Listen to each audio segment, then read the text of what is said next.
First mga boss, so for today's video ay papakilala ko ulit sa inyo itong Cervigi AW1200G Pro. So AC 1300 dual band gigabit. So support po nito ay 1300 Mbps. Support speed niya po. Then dual band na po siya. So pwede po ito sa mga piece wifi natin. Then mga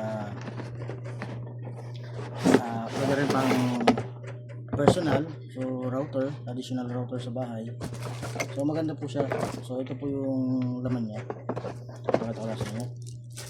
So meron, ito po yung so 6 po na antena to mga boss. So 6 po yan.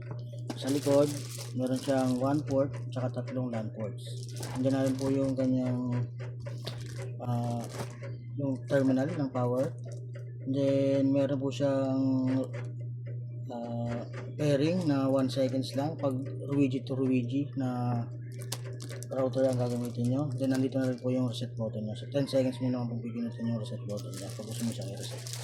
Then dito na yung kanyang SID tsaka yung default password.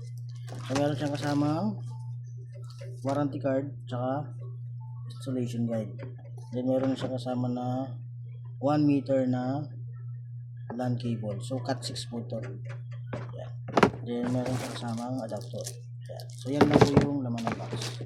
So goods na goods po ito sa mga piece wifi na wala pang mga 5G. So pang gaming, supported po siya ng gaming. So na may sa settings po nito, meron po itong gaming ports priority para po sa piece wifi vendor machine. So meron din po siya. So pwede kayo mag-input ng mga gaming ports prioritization dito sa antenna na to.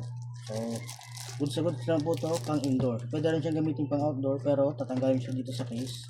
Then ililipit ko siya sa IP65 or IP68 na outdoor na box.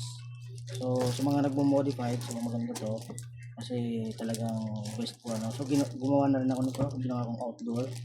So ginapas ko yung lahat din, nilipat nito. So depende lang, discard lang mga boss. So peace!